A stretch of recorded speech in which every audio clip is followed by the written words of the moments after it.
Opa, cansado, hein? 4 de maio hoje, né? De 2022. Como todo dia no campo, muito trabalho, cansado. Mas tá um dia gostoso, frio. Hoje eu tomei picada de marimbondo e etc, etc.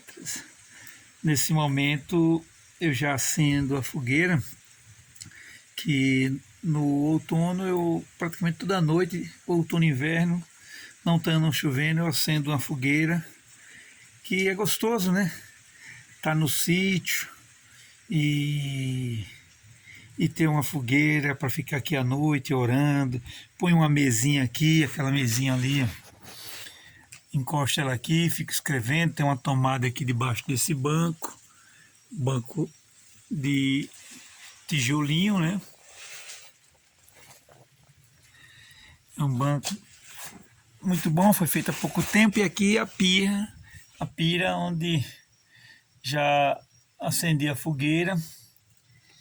E fico aqui depende de meia hora a 3 horas, depende do que eu estiver fazendo aqui. Mas em geral é orando, escrevendo, ou se tiver amigos a gente reunido aqui, lá no fundo da quadra, ali em cima a nossa sala de mineralogia, salão de mineralogia onde eu tenho coleções de pedras, né?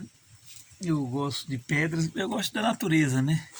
A minha coleção de 500 mil de árvores e plantas, aqui o Jardim Botânico.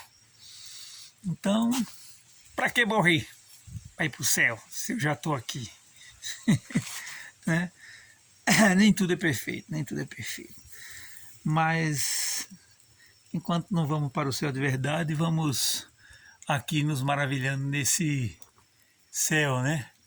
Maravilhoso. Aqui no Jardim do Éden, onde o trabalho são todos os dias.